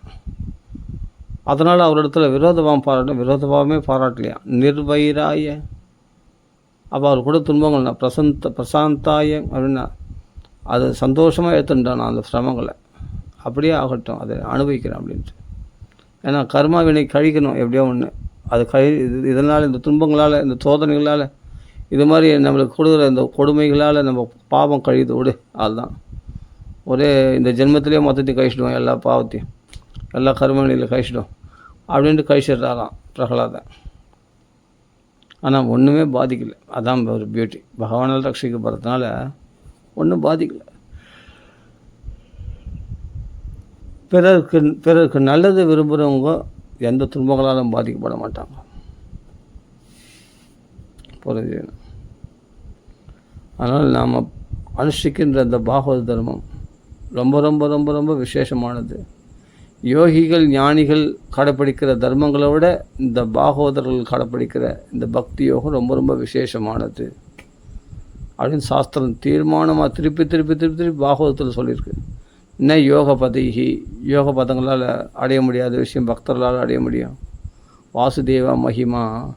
வாசுதேவனுடைய மகிமைகளை பேசுறதுனாலே அந்த உயர்ந்த பலன் எத்பலம் நாஸ்தி தபசான யோக சமாதினா, அப்போ தபசனால் யோகத்தினால் அடைய முடியாத விஷயத்தை இந்த சப்தாக சிரவணத்தில் அடைஞ்சிடலாம். சப்தாக சிரவணையில் பேத்து அனாயாசேன அப்படின்னா கஷ்டப்படாமல் உனக்கு கட்சிடும். அப்போ எல்லாத்த விட ரொம்ப வசதியாக தான் பக்தி வைக்கிற பாகவதத்தில் பார்த்தா இல்லையா? அதனால் கையில் பரிஸ்திதி சரியில்லை, பணம் இல்லை, அது இல்லை, இது இல்லை, கவலைப்படாது. நம்மளை ஏழ்மையில் வைக்கட்டும், நம்மளுடைய எதிராளிகள் நம்மளை இந்த செந்நாய்கள் பிடுங்குற மாதிரி ஒன்று பிடுங்கட்டும், குதிரை எடுக்கட்டும், உன்னை கஷ்டப்படுத்தட்டும், ஆனால் அதை பற்றி கவலைப்படாது. அதனால் நம்ம கடைப்பிடிக்கிற தர்மம் குறையோ, இது அந்தளவுக்கு பலன் கொடுக்கலையே, என் கஷ்டத்தை போக்கலையே, நான் அன்னிலேருந்து இனி வரைக்கும் அதே ஏழ்மையில் தானே இருக்கிறேன், என் வாழ்க்கையில் உயர்வு ஏற்படலையே, வளர்ச்சி ஏற்படலையே, எல்லாம் மேலே மேலே பார்த்தா எல்லாம் பிரதிகூலமாக இருக்கிறாங்க. எல்லாம் பகவான் நல்லது தான் பண்ணுறான். உன்னை விட்டு விலகி போகிறாங்கன்னா சொந்த பந்தங்களாம் ரொம்ப நல்லதுன்னு நினச்சிக்கோ. பகவான் ஏதோ உனக்கு நல்லது பண்ண போகிறான்னு அர்த்தம். பெரிய விஷயம். பரவாயில்ல, அவங்க நம்மள பேசாமல் கோபிச்சுட்டு போகிறாங்க, முகத்தை திருப்பி போகிறாங்க, இல்லை வரல நமக்குள்ள வரமாட்டாங்க, சரி கூப்பிட்டா கூட வரமாட்டாங்க, பரவாயில்ல விட்டுட்டு. பகவான் ஏதோ நன்மைக்காக தான் பண்ணுறான். உறவுகளை நம்மள பிரிக்கிறது நல்லதுக்காக தான். அதுக்காக நம்ம கடைப்பிடிக்கிற தர்மம் பற்றியா பகவான் சோதிக்கிறான் அப்படின்னு சொல்லிட்டு கூடாது. இது பழி பண்ணுறானோ யார் பண்ணுறானோ பகவானுடைய திட்டம். ஆனால் உன்னை இன்னொருத்தர் உன்னை விரும்பிட்டாங்கன்னா, உன்னை பிடிச்சி போச்சுன்னா, அப்புறமா நீ அவங்களுடைய அன்புக்கு நீ அடிமையாயிடுவேன். அப்போ பகவானை திரும்பி பார்க்க மாட்டேன். அதுக்காக தான் உலகம் உன்னை வெறுக்கும்படி பகவான் செய்கிறது. புரிஞ்சு. அப்போ பிரதிகூலமாக நடக்கிறோம் நம்ம வாழ்க்கையில். நடந்தால் ரொம்ப சந்தோஷம். அப்போ தான் நீ அனுகூலமாக நடந்துச்சுன்னா அது மேலே ஆசை அதிகமாகும். இன்னும் அதிகமாக அந்த விஷயத்தை சாதிச்சிக்கலான்னு தோணும். எந்த லாபம் கிடைக்குதோ அந்த லாபத்தில், அது பணமோ பொண்ணோ மண்ணோ எது வந்தாலும் இருக்கலாம், சொல்ல முடியாது.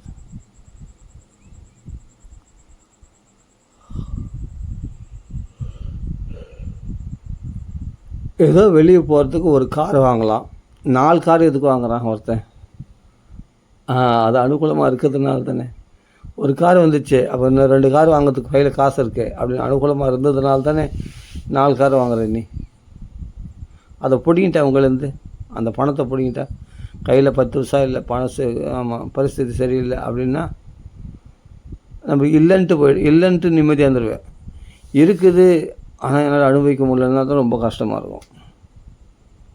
நல்லா புரிஞ்சுங்க. பெரிய சொத்துக்காரன்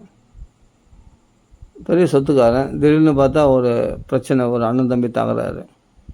அவ்வளோ பெரிய சொத்துக்களை டக்குன்னு ஒருத்தன் அபகரிக்கிறான் அப்படின்னு சொன்னால், அண்ணன் தம்பிக்குள்ளே அபகரிக்கிறான்னு சொன்னால் கூட அவனை வெட்டி போடணும்னு தோணும். உடனே ஆளை வச்சு மிரட்டி கட்ட பஞ்சாயத்து வச்சு எப்படியோ அந்த சொத்தை தனக்குள்ளே வர வைக்கணும்னு பார்க்குறான். ஒரு அண்ணங்காரன், ஒரு தம்பிக்காரன், அண்ணன் தம்பிக்குள்ளே இது மாதிரி நடக்குது. இவன் என்ன பண்ணால் வேறு ஆளை வச்சு எப்படியாவது கோர்ட்டு கேஸும் பேசி எதாவது பண்ணி போலீஸ் இட்டு அந்த இடத்த தான் அபகரின்னு பார்க்குறான். 2 பேரும் சமமாக பிரிச்சினாலும் அந்த சமமாக வரமாட்டேன்றாங்க. இவ்வளோ இடம் எனக்கு வேணும், அவ்வளோ இடம். அப்போ பிரச்சனை தானே பெருசாகுது. யாருமே அனுபவிக்கல பார். இதுதான் அசுர புத்தி. அசுரர்கள் என்ன பண்ணாங்க? அமிர்தத்தை கொண்டு போய் அகம்பூர்வம் நத்தம் விதி. அப்போ உனக்கு கிடையாது, எனக்கு தான் அமிர்தம், நான் தான் ரொம்ப கஷ்டப்பட்டேன். அந்த வாசுக்கு என்னுடைய வாயில் நெருப்பு ககுச்சு, அதெல்லாம் அப்படியே தீட்சண்யமாக மாரில் வாங்கினவன் நான் தான். அதனால் நான் தான் முதல்ல அமிர்தம் சாப்பிடுவேன் அப்படின்னு நான் தான் ரொம்ப கஷ்டப்பட்டேன்ட்டு ஒருத்தன் பிடிக்கிறானே தவிர எவனுமே அனுபவிக்கலை, எவனுமே அமிர்தம் சாப்பிடல. அது மாதிரி தான் இன்றைக்கி அண்ணன் தம்பி சொத்துலாம் சகரெல்லாம் யாருமே அனுபவிக்கப்பட்டாங்க. கட்சியில் பார்த்தா கோர்ட்டு கேஸும் அழிஞ்சுட்டு இருப்பானுங்க. கட்சி வரையும் அனுபவிக்க மாட்டாங்க யாருமே பார்த்தா. எந்த சொத்துக்காரன் அனுபவிச்சுக்கிறான் சொல்லு பார்க்கலாம் அண்ணன் தம்பி தகராறுல? அது அப்படியே கோர்ட்டு கேஸில் அப்படியே வாய்தான்னு போயினே தான் இருக்குமே தவிர அது முடிவுக்கு வராது. அதான் அசுர சுபாவம். விட்டு கொடுக்காத மனப்பான்மை கொண்டவர்களுக்கு அப்படி தான் நடக்கும். அப்போ தான் அசுர சுபாவம். சில பேர் அப்புறமா ஒரு முடிவுக்கு ஏதோ சொத்தை பங்கிட்டு இருந்து அப்போ கையெழுத்து போட்டு ஏதோ முடியுது. அது சில பேருக்கு முடியுது. சில பேர் இன்னும் முடியாமே அந்த சொத்து பிரச்சனை தொடர்ந்து இருக்கு. ஏன்னா விட்டு கொடுக்க முடியாதுல்ல, அசுர சுபாவம். அசுரர்கள் என்ன பண்ணாங்க? அந்த அமிர்தத்தை கட்சியில் அனுபவிக்கல பார். கட்சியில் யாருக்கு போச்சு? தேவரில் தான் போச்சு. அது நல்லவங்கள் தான் போகும். பகவான் அப்படி ஏற்பாடு பண்ணிடுறான். அதனால் பகவானை அண்டியிருந்த தேவர்களுக்கு அமிர்தம் கிடைச்சிது. பகவானை பகைத்த அசுரருக்கு அமிர்தம் கிடைக்கல. அதனால் பகவானை ஆசிச்சா நல்லது மட்டும்தான் நடக்குன்றது ஓகே.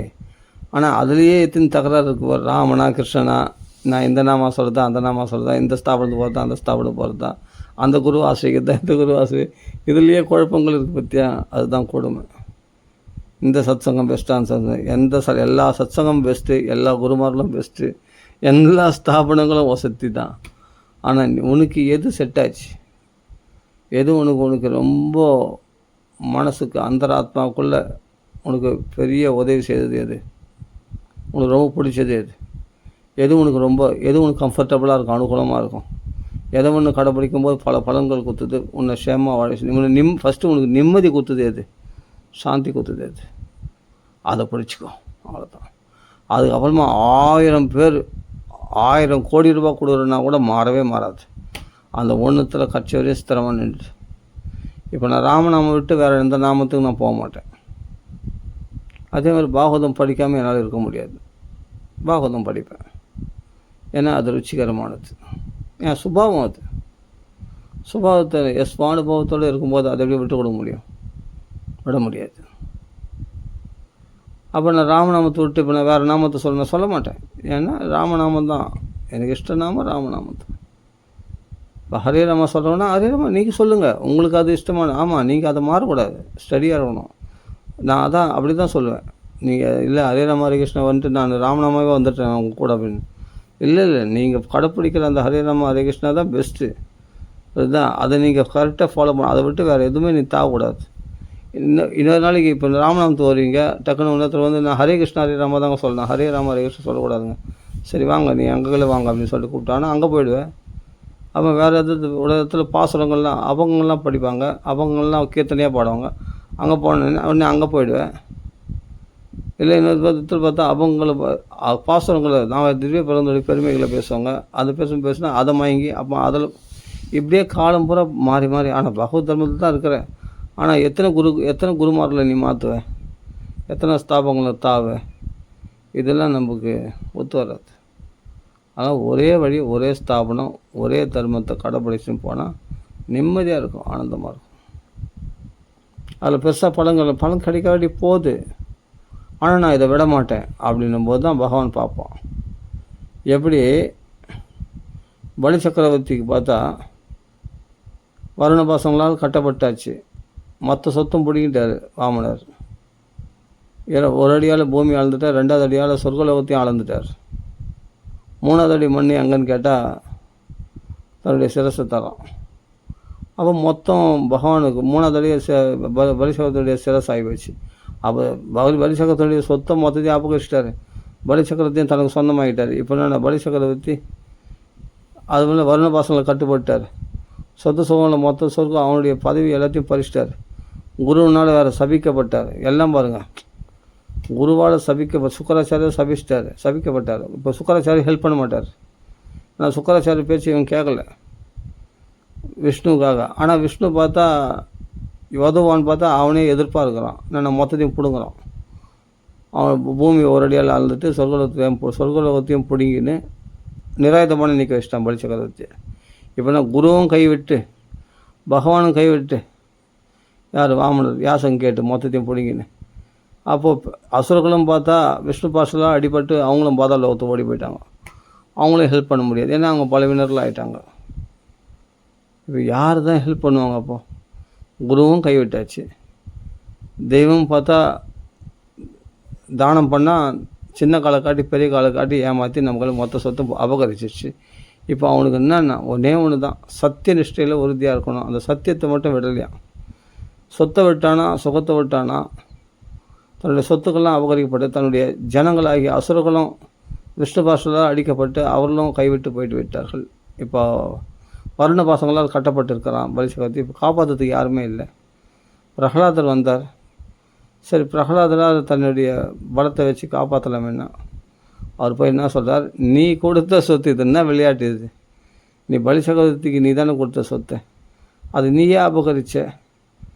இதில் யார் சொத்து யார் எல்லாமே பகவானே. நீயே விஸ்வரூபம், நீயே உலக வடிவமானவன். உன்னுடைய உலகத்தில் நாங்கள் ஏதோ வாடகை வீட்டில் இருக்கிற மாதிரி இருக்கிறோம், புரியுதா? நீ கொடுத்த பொருள் நீ திருப்பி கேட்குற. இதை போய் ஒரு யாசகன்னு கேட்குற மாதிரி என்னமோ பலி சக்கரவர்த்தி தன் சொத்தை கொடுக்குற மாதிரி இல்லை இருக்குது.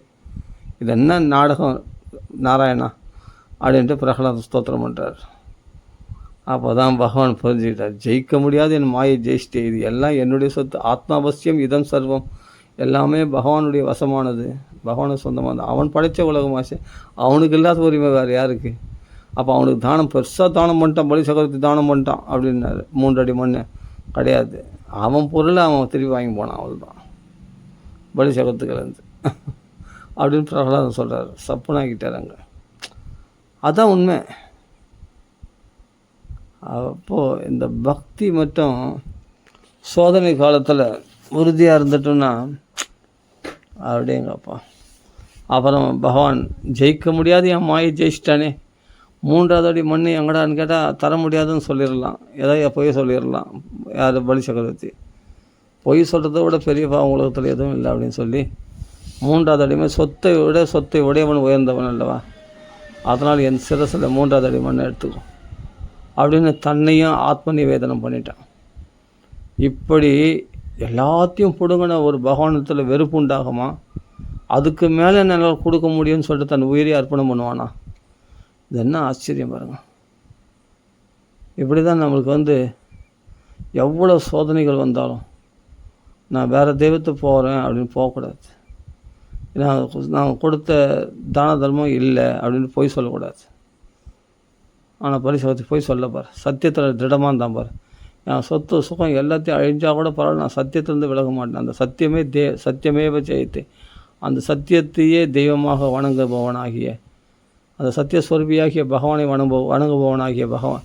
வணங்குபவனாகிய பலி சக்கரவர்த்தி அப்போ சத்தியத்தில் நிலைக்காமல் ஏன்னா பிரகலாதன் வழியில் வந்தேன், அதனால் போய் சொல்ல மாட்டான். அந்த சத்தியத்திலேருந்து சலிகளை பார்.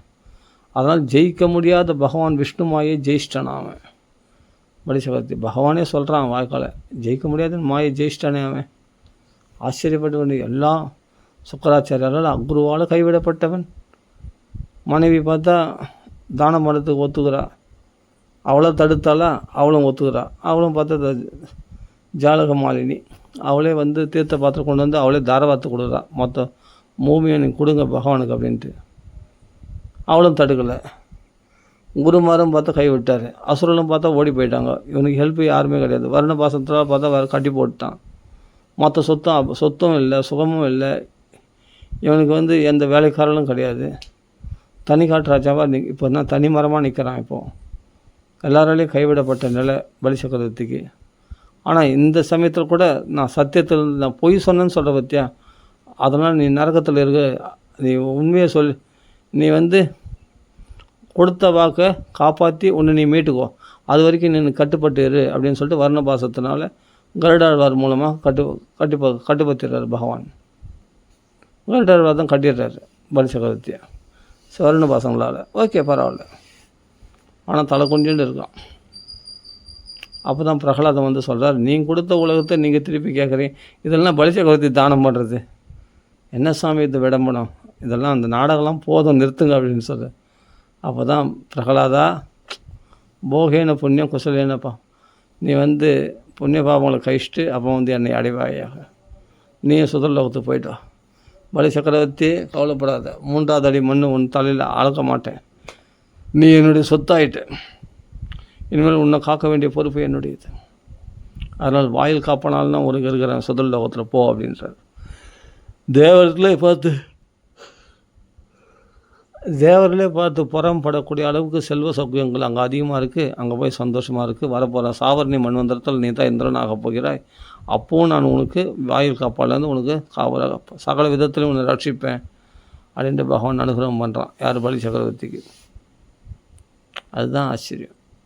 அப்போ யார் ஏமாந்தது? கிருஷ்ணன் பகவான் ஏமாந்தானா, பலி சக்கரவர்த்தி ஏமாந்தானா? பகவான் தான் பக்தங்களை தோத்தாங்குழியாமல் தோற்று போடுவான். முதல்ல புரிஞ்சுக்கணும். அதனால் பகவத் பக்தி பார்த்தா சோதிக்குது, நம்மளுக்கு நிராயுதமானே நிற்க வச்சிச்சு, நம்மளுக்கு யாரும் இல்லை அப்படின்னு கவலைப்பட வேண்டிய அவசியமே இல்லை. சத்தியமேவ ஜெயத்தே, அதனால் சத்தியத்தில் உறுதியாக இருந்தான் பிரகலாதன். இந்த பலி சக்கரவர்த்தி பிரகலாதன் அப்படி தான் இருந்தார். அந்த சத்தியத்துக்காக பகவான் வருவான். சத்தியம் விதாதும் நிஜபிருத்திய பாஷிதம், உண்மையான பக்தனுடைய வாக்கை சத்தியமாகறதுக்குன்னு அந்த சத்தியத்துக்காக பகவான் வருவான் தூணை பலந்துட்டு. அப்படி தான் பலி சக்கரவர்த்திக்கு ஜெயிக்க முடியாத என்னுடைய மாயை ஜெயிச்சிட்டானே, இவனுக்கு நான் சொத்தாயிட்டேன், இல்லை இவன் ஏன் சொத்தாயிட்டான், அவன் இவனுக்கு வாயில் காப்பாளனாக இருக்கிறதுக்கு ஆசைப்பட்டு வாயில் காப்பாளனாக இருக்கிறான் பகவான். நல்லா புரிஞ்சுக்கணும், இதெல்லாம் சரியான சப்ஜெக்ட் இது. அதனால் பிரகலாதன் இப்போ இரண்யகசிபு கும்பிட்ட மாதிரி பிரம்மதேவரை வழிபட்டுலாம், சிவனை வழிபட்டுலாம், வரங்கள் உடனே ஆசுதோஷி சிவபெருமான் சீக்கிரம் வரம் கொடுத்துருவாங்க. ஆனால் பிரகலாதனுடைய வழியை தான் கடைப்பிடிக்கிறான் பலி சக்கரவர்த்தி. பகவானுக்கு தான் அனுகூலமாக இருக்கணும், பகவானுக்கு பிரியத்துக்காக எல்லாத்தையும் தானம் பண்ணான். அப்படி தான் இருப்பாங்க பாகவதர்கள். மற்ற தேவதைக்கு தாவலை பாரு, அவன் ஒரே தேவதையை பிரகலாதன் எந்த தேவதை கடைபிடிச்சாரோ அந்த தேவதையை இவனும் அந்த விஷ்ணுவே நாராயணனே வழிபட்டு இருந்தான் பாரு பிரகலாத சக்கரவர்த்தி. அதில் பகவானே குருவாக வந்து அவனுக்கு பாடம் கற்பிக்கிறார். அவனுக்குள்ளே ஒரு அகங்காரம் இருந்தது. லோகானாம் ஏகம் ஈஸ்வரம், இந்த உலகத்துக்கு ஒரே ஈஸ்வரன் நான் தான். அந்த அகங்காரம் போகிறதுக்காக தான் இவ்வளோ சோதனைகளே தவிர அவனை பலிச்சக்கரவர்த்தியை வந்து வதம் பண்ணுறதுக்கோ அவனை கைவரத்துக்கோ கிடையாது. நல்லா புரியும். அவனுக்குள்ளே ஒரு அகங்காரம் இருந்து தான் இந்த உலகத்துக்கெல்லாம் நான் தான் ஈஸ்வரன், ஈஸ்வரன் ஆகிய கிருஷ்ணன் பகவான் தான் ஈஸ்வரன்றதை மறந்துருந்தானான் கொஞ்ச நாள். அந்த கர்வத்தை போக்கி அவனுக்குள்ளே தான் இறைவன்றது பகவான் காண்பிச்சு அந்த திருவிக்ரம அவதாரத்தில் எனக்குள்ளவே எனக்கு அடக்கண்டா, நீ என்னடா எனக்கு தானம் பண்ணுறது அப்படின்றத காண்பிச்சு திருவிக்ரம அவதாரத்தில் அவனுடைய கர்வத்தை போகிறார். உலகத்துக்கெல்லாம் ஈஸ்வரன் நீ இல்லை, எப்பா வாமன அவதாரம் எடுத்த திருவிக்ரம அவதாரத்தில் நான் தாண்டா ஈஸ்வரன் அப்படின்னு காண்பிச்ச உடனே அவன் கர்வம் அடங்கி போச்சு. அடங்கி போனோடனே எப்போ பணிவாயிட்டானோ சிறந்த பக்தன் ஆகிட்டான். இனிமேல்ட்டு அவனுக்கு என் சொத்து அவனை அந்த பக்தனை யாருக்காக விட்டு கொடுக்க மாட்டேன். ஆமாம், ராவணனே வந்தாலும் அவனை உதச்சி தள்ளுவதை தவிர ராவணனுக்கிட்ட பலிசக்கரத்துகளை சண்டை போட விட மாட்டேன். திக்விஜயம் வந்தானா ராவணன் அப்படின்னு சொல்லிட்டு ராவணன் வந்தால் உதைக்கிறாரு. ஒரு எத்துறார். ஒரு எத்தனை உடனே போய் நேராக கடலில் போய் சொருகின்றானான் யார் ராவணன். சரியா அப்படியே இல்லை அங்கே பக்கத்தில் இருக்கு அப்படின்னு ஏந்து போயிடலாம் சொல்லி ஏந்து போயிட்டான். அது வரை மெனக்கட்டு போய் சுதல் லோகத்தில் போய் மறுபடியும் சண்டை வேறு போடணுமா? அதுதான் ஒதிக்கிற ஒதியில் நேராக வந்து சமுத்திரத்தில் சொருகின்றனே, உப்பு சமுத்திரத்தில் பக்கத்துலேயே லங்கை இருக்குது அப்படியே ஏந்து போயிட்டாரான் ராவணன். அப்படி வருத்தாங்க. அதனால் பகவான் யாரையும் தொட விட மாட்டான் பலிசக்கரவர்த்தி. அப்படி யாருன்னா அசுரர்கள் யாருன்னா பலிசக்கரத்தை மீறுற மாதிரி இருந்தால் என் சக்கராயுதம் பதம் பார்த்துறோம் அப்படின்ட்டு பகவான் வாக்கு கொடுக்குறான். ஆமாம், உன்னை மீறினா என்னை மீறின மாதிரி. அப்போ பக்தன் யார்? பகவான் தான். பக்தன் வேற இல்லை, பகவான் வேற இல்லை. பக்தனுடைய கட்டளையே பகவானுடைய கட்டளை. அந்த பக்தன் பேச்சு நம்ம அவமதிச்சிட்டேன்னு சொன்னால் பகவான் சொல்கிறேன் என் சக்கராயுதம் பதம் பார்த்துறோம், உன்னை யாருன்னா அதிக்கிரமித்து பேசுனா அப்படின்ட்டு பகவான் அவங்க சொல்கிறார். 8வது ஸ்கந்தத்தில் வருது. இது அருமையான சரித்திரம். அப்போது ஒரு பக்தனுக்கு என்னென்னா ஈஸ்வரத்தன்மை அவனுக்குள்ளே இருக்குது. ஈஸ்வரனே ஈஸ்வரனே வரமாட்டார், நடுவில் வரமாட்டார். ஏன்னா அவனுக்குள்ளே இருக்கிற பக்தி அவனை காப்பாற்றிடும். பிரகலாதன் காப்பாற்றின மாதிரி புரியுதா? அதனால் பகவான் வேற இல்லை, பாகவதர்கள் வேற இல்லை. பகவானை மாதிரி பாகவதர்கள் கட்டளையிட முடியும். பகவானை போல பாகவதர்களும் கட்டளையிட முடியும். அவர்கள் சொன்ன இயற்கையெல்லாம் அடிபணியும். வாயு தேவனை வீசுன்னா வீசும், காற்று வீசுனா வீசும், காற்றை நில்லுன்னா நின்றுடும். சூரியன் உதயமாகாதுன்னா உதயமாகாது. ஏன் கோகர்ணன் ஸ்தம்பிக்க செய்யலை பாகவதம் பற்றி? பகவத் பக்தனாகிய கோகர்ணன் ஸ்தம்பிக்க செய்துட்டார் இல்லையா? அப்போ அருண்னால் குதிரைகள் ஓட்டப்பட்டு 7 குதிரைகள் ஓட்டப்பட்டு ஆனால் நகர மாட்டேந்த ரதம் சூரியனுடைய ரதம். ஏன்னா யாரை ஸ்தம்பிக்க செய்து கோகர்ணன் தன் ஆத்ம பலத்தினால ஸ்தம்பிக்கும்படி செய்துட்டானா. சூரியனையே நிறுத்திட்டானா, சூரியனுடைய வேகத்தை நிறுத்திட்டானா. கரெக்டாக பொழுதுக்கு போய் சேர வேண்டாமண்ணா, அந்த பொழுது போய் நீ சேரு. ஆனால் கோகர்ணனுடைய தபஸ் பலத்துக்கு முன்னாடி சூரிய பகவானே கட்டுப்பட்டு நின்ட்டார். புரிஞ்சுக்கணும், இல்லை பாகவத மகாத்மியில் வருது. அப்போ அவர்கள் ஈஸ்வரனுக்கு துல்லியமானவர்கள் பாகவதர்கள். அதனால்தான் அவர்களை அவமதிச்சிடக்கூடாது.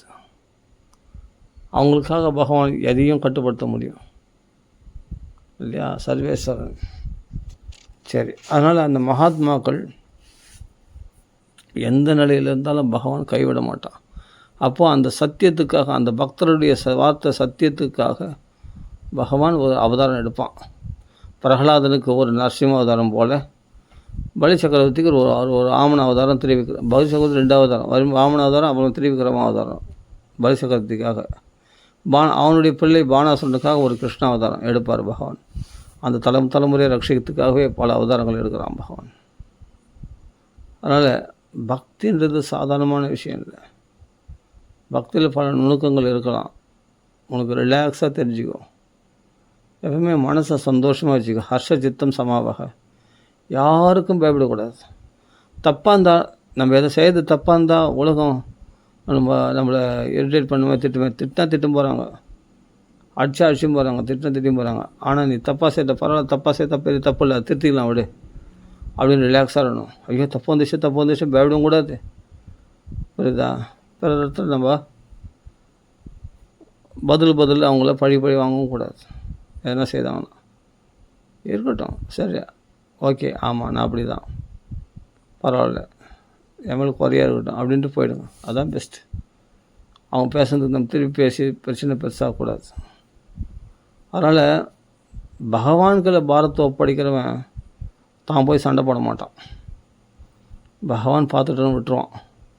இவன் நிம்மதியாக இருப்பான், ரிலாக்ஸாக இருப்பான். அதான் புரிஞ்சுக்கணும். இதெல்லாம் அவள் லேஸில் வந்துடாது. ஷிப்தா ஹதா அது பாகவத்தில் 2வது ஸ்கந்தத்தில் வருது. அதாவது அதில் முதல் ஸ்கந்தத்தில் வருது.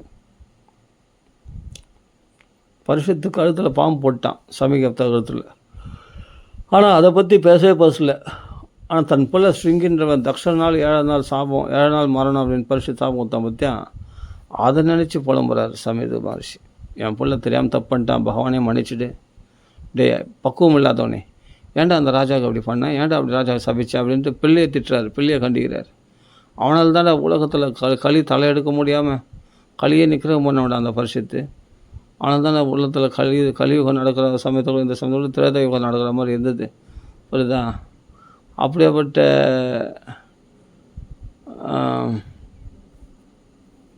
பரிசுத்தை போய் நீ தண்டிச்சிட்டு இனிமேல் யார் அந்த இந்த களியினுடைய ஆட்டம் பயங்கரமாக இருக்குமே, அப்புறமா யார் இதை கண்ட்ரோல் பண்ணுறது, பரிசுத்து போயிட்டான்னா அப்படின்ட்டு வருத்தப்படுறார். யார்? சமீக மகரிஷி வருத்தப்படுறார். பரிசுத்து இப்படி பண்ணிட்டியே, சாபம் கொடுத்து அவனுக்கு வதம் பண்ணிட்டே, 7 நாள் தக்ஷ நாள் அவனுக்கு மரணமாச்சு. எவனால் தானே தர்மம் செழிச்சது, களியே நிற்கிறவன் பண்ணான், அவனுக்கு போய் இப்போ மரண தண்ணியை கொடுத்துட்டியே அப்படின்ட்டு பிள்ளையும் திட்டுறாரு. பகவான்களையும் அந்த பிள்ளையை மன்னிக்கும்படி, தன்னையும் மன்னிக்கும்படி பிரார்த்தனை பண்ணிக்கிறார். அப்புறமா தான் ஒரு சிஷியனை விட்டு போய் பிரகலாத் இது பலிசக்கரவர்த்தி இதில் பரிசுத்துக்கு தெரிவிக்கிறார். அவருக்கு வீட்டை விட்டு வெளியே ஜம்முன்னு கிளம்பி போகிறார் பரிசுத்து, எதுலேயும் பற்றுதல் இல்லாமல். அதான் மகாத்மாக்கள். சரி, ஓகே.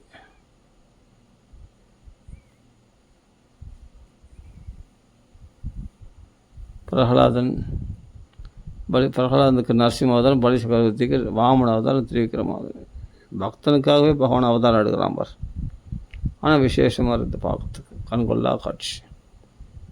ஆனால் பகவான் பக்தர்களுக்காக எதை செய்ய மாட்டான். குதிரை ஓட்டுவான், குதிரை குளிப்பாட்டுவான், தேர் ஓட்டுவான், தூத்து செல்வான், கை கால்களை பிடிச்சி விடுவான், வாயில் தர்ப்பானா, வாயில் காப்பாளனா வாயில் காப்பாளனா பக்தனுக்காக இருப்பான் பகவான். அதே சமயத்தில் நைட்டு முழுதும் கண்ணு முழிச்சு தர்பானா பாதுகாத்தானா யார்? பாண்டவரில். இப்படிலாம் கிருஷ்ணன் பல வேலைகளை செய்திருக்கான். இதில் எதை தியானம் பண்ணாலும் மனசுக்கு ரம்யமாக இருக்கும். சரி, ஓகே. ராம ராம ராம ராம ராம ராம.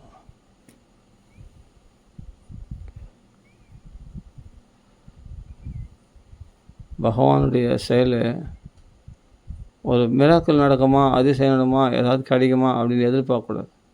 செய்கிறதே சோகம் அப்படின்னு நினச்சி செய்யணும். அப்போ பகவானுக்கு ஒன்று ரொம்ப பிடிக்கும்.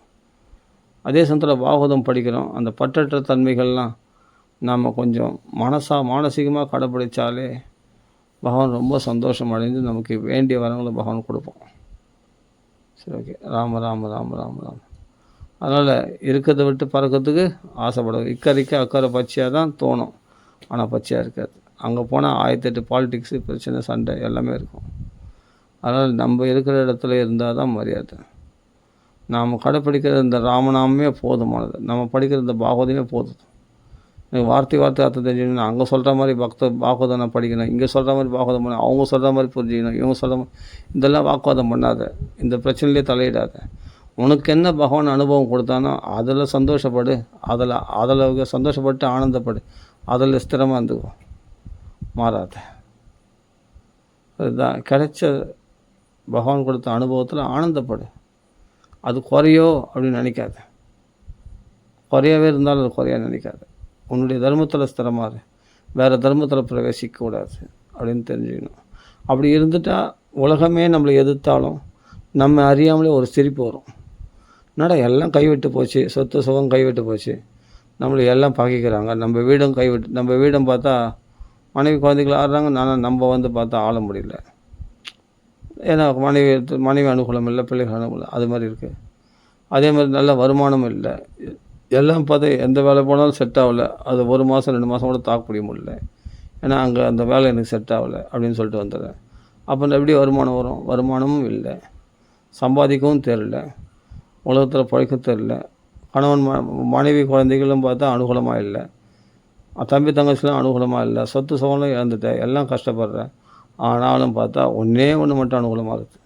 பாகவதம் புஸ்தகத்தை தொட்டாலே ஆஹா அருமையான ஸ்லோகங்கள், அந்த மனசில் தளராத பக்தி இருக்குது. நாக்கில் ரீங்காரமிட்டுட்டே இருக்கிற, எப்போத்தாலும் ராம ராம ராம ராம சொல்லியிருக்கேன். நீ தாண்டா பெஸ்ட், இதைத்தான் வேணும், இதைத்தான் வேணும். இது கிடச்சிச்சுன்னா நீ சாந்தியாக இருப்ப. அப்போ உன்னை அறியாமலே இனம் புரியாத ஒரு சிரிப்பு உனக்குள்ளே வரும். அப்போ அதை பார்த்து உன் மனைவியே பொறாமப்பட்டு பற்றியா சிரிக்கிற, உனக்கு என்ன கேடு, நீ சந்தோஷமாக இருக்கிற, நான் தான் கஷ்டப்படுறேன் அப்படி இப்படின்ட்டு லபலபலும் கத்துவான். கத்தியும் போகிற, அதுக்கு ஒரு சிரிப்பு சிரிச்சுட்டு போ. அதான் அண்ணா சொல்கிறார். சிரிப்பு வரது அடக்க முடியல, நான் என்ன பண்ணுறது? என்னால் சோகமாக முகத்தை வச்சுக்கினா கூட என்னால் முகத்தை வச்சுக்க முடியல. பகவான் என்ன அப்படி வைக்கலையே. எல்லாம் எதிர்பார்க்கு, பணம் கையில் காசு எதுவுமே இல்லை, ஆனால் பார்த்தா மனசில் இனம் புரியாத ஒரு சிரிப்பு வருதுன்னா அதுதான் நீ ராமநாமா சொன்ன பாகவதம் படித்த பலன். அந்த பாகவதத்தை அப்படி சக்தியாக நீ புரிஞ்சுக்கிட்ட சொன்னால் இனம் புரியாத ஒரு சிரிப்பு வரும், ஒரு ஆனந்தம் உனக்குள்ளே பிரகாசிக்கும், ஒரு சாந்தி இருக்கும், உனக்குள்ள நிம்மதி இருக்கும். ஆனால் பார்த்தா எல்லாத்தையும் இழந்திருப்ப, யாருமே உனக்கு சப்போர்ட் கிடையாது. பக்கத்து வீட்டுக்காரர் எதிர் வீட்டுக்காரர் கூட சண்டை, உன்னை பார்த்தா பிடிக்கல, எல்லோரும் உன்னை பகைச்சிட்டோம், பரவாயில்ல.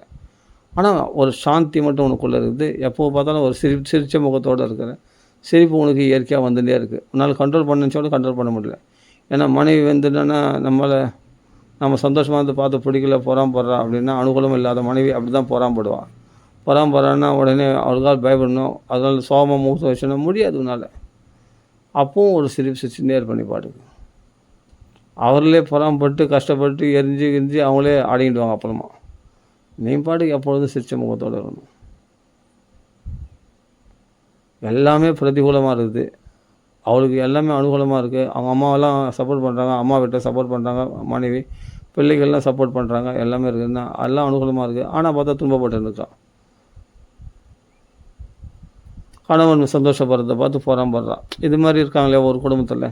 உனக்கு என்ன திம்பா ஜாலியாக, நான் தான் எல்லாரும் கஷ்டத்தை அனுபவிக்கிறேன், வீட்டில் எல்லா வேலையும் நான் தான் செய்கிறேன், கஷ்டப்படுறது, நீ தான் சொகுசாக இருக்கிற, அதான் சிரிச்சுன்னு இருக்கிற அப்படின்னு நம்மளை மனசை குத்தி காட்டுவோம்.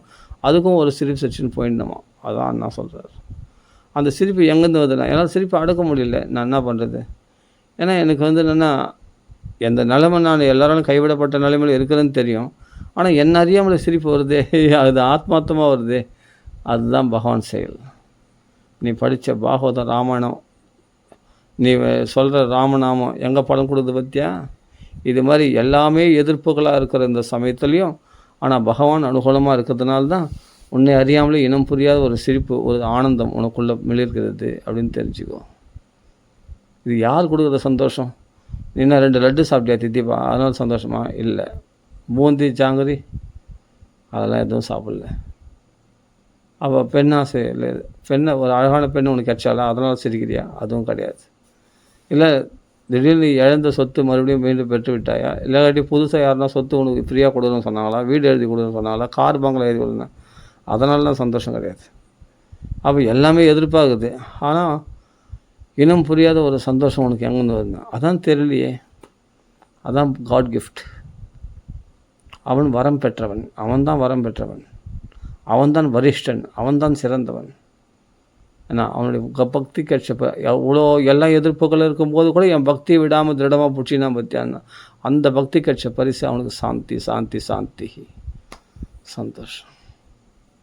சோதனைகள் பின்வாங்காமல், இல்லை வேறு ஒரு வழியை தாவாமல், இல்லை வேறு மதத்துக்கு மாறாமல், இல்லை இப்போ மதம் கன்வெர்ட் பண்ணுறேன்னு சொன்னாங்களே அது மாதிரி மதம் விட்டு மதமும் மாறாமல், இல்லை அதை பண்ண இல்லாட்டி ஆன்மீகம் வேணாம் நான் லௌகிகமாக போயிடுறேன்னு சொல்லி லௌகிகத்தில் வாழலாமல், அந்த ஒரே பிடியில் ஒரே தர்மத்தில் ஸ்திரமாக இருந்து பண்ணா பத்தியா, சபாஷ்.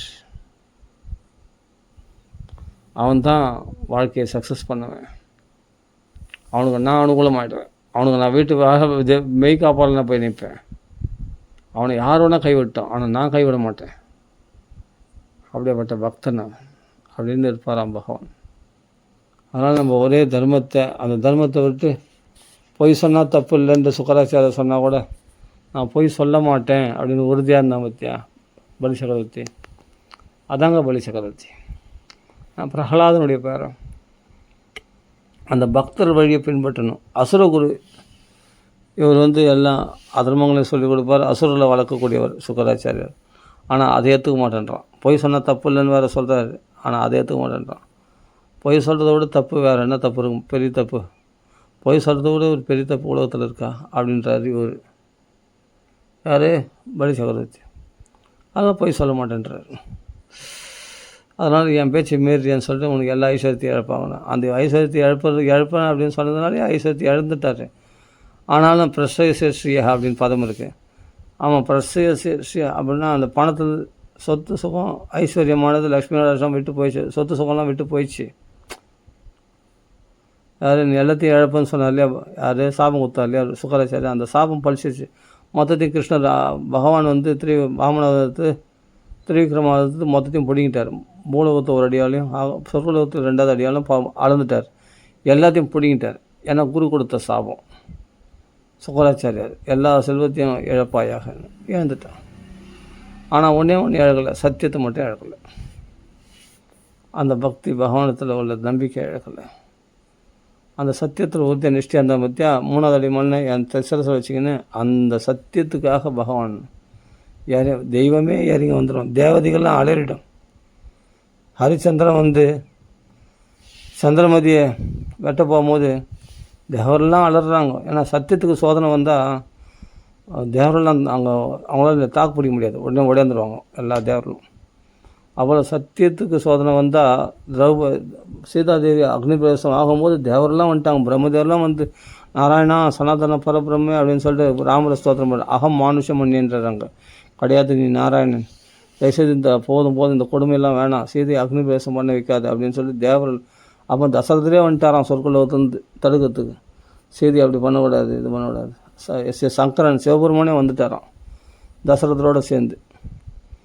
அப்போ சிவபெருமான் வந்துட்டார், பிரம்மதேவன் வந்துட்டார், இந்திரன் சந்திரன் எல்லா தேவர்களும் வந்துட்டாங்க. சீதை அக்னி பிரவேசம் ஏன்னா சத்தியத்துக்கு சத்தியனை அப்படிப்பட்ட மகா பதிவிரதை.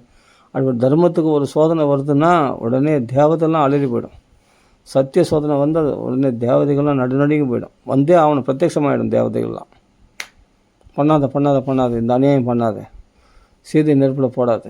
ஆனால் நெருப்பில் விழுந்து வாடாமலராக எழுந்து வந்தா. அக்னி பகவானே ஒரு குழந்தை மாதிரி. அக்னி பகவான் எரிக்கலை. ஆனால் தேவரெல்லாம் நடுங்கிடுவாங்க. எரிச்சா அவன் பதிவிரதா, மகா பதிவிரதை. அப்படியேப்பட்ட பதிவிரத நிஷ்டையில் அப்படியேப்பட்ட மகா பதிவிரத கற்புக்கு அரசி அவ்வளோ எரிக்கணும்னு நினச்சா நான் எரிஞ்சு போய்டும் அப்படின்ட்டு யார் அக்னி பகவானே பயந்து ஒரு குழந்தை மாதிரி சீதையை தூக்கிட்டு ராமர்களை வச்சு நான் கட்டளையிடுறேன், சீதையை நீ சேர்த்துக்கோ. ஆமாம், அவளை தூஷணம் சொல்லாத, அவள் மகா உத்தமி, அது எனக்கும் தெரியும், சீதை மகா உத்தமின்னு. லோகத்துக்கு அவளுடைய கற்பை பிரகடனப்படுத்துறதுக்காக தான் நான் இந்த லீலை புரிந்தேன் அப்படின்ட்டு பகவானே சொல்கிறார். சரி, இது இப்படி போட்டோம். அப்போ பார்த்தியா சத்திய சோதனை வந்தால் தேவர்கள் 33 கோடி தேவர்களும் வந்துடுறாங்க. விமானத்தில் பார்த்தா பிரம்மதேவரும் வந்துடுறாரு, ஸ்தோத்திரம் பண்ணுறார். ராமரை ஸ்தோத்திரம் பண்ணுறாரு. நாராயணா சனாதனமான ஜெகநாதா அப்படின்னா ஸ்தோத்திரம் பண்ணுறாரு. சொர்க்கலோகத்துலேருந்து தசரதரே இறங்கி வந்துட்டார், சிவபெருமான் இறங்கி வந்துட்டார், எல்லா தேவர்களும் இறங்கி வந்துட்டாங்க பாருங்க. அதனால் சத்தியத்துக்கு அதுதான் சொல்ல ஹானி வந்துடுச்சுன்னு சொன்னால் உடனே தேவரெல்லாம் நடுங்கி போயிடுவாங்க. நல்லா புரிஞ்சு. அது மாதிரி பலி சக்கரவர்த்திக்கு கட்டிட்டார். அவன் நிற்கிறவங்க பண்ணார். 3வது அடி தலையில் வைக்க போகிறான்னு சொன்னால் உடனே பிரம்மதேவர் தடுக்கிறார். தேவரெல்லாம் வந்துட்டாங்க. ஏன் பிரம்மதேவர் தான் துணிச்சலாக அவன் தடுத்தார்.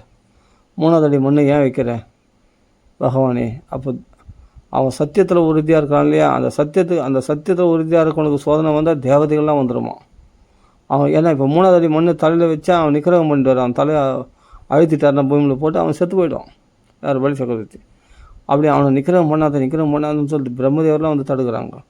தேவரெல்லாம் வந்துட்டாங்க. எல்லா தேவர்களும் எல்லாம் வந்துருக்குறாங்க. அப்போ தேவதைகளும் நடுநடுங்கி போயிடும். பிரம்மதேவரும் நடுங்கிறாரு. எங்கள் தலையில் 3வது அடி மண்ணு தலையில் வைக்கின்னு சொல்கிறேன், தலையில் வச்சு தலையை அழுத்தி அவனை கொண்டுட்டு போகிறாரோ அப்படின்ட்டு பிரம்மதேவரெலாம் நடுங்கிறார்.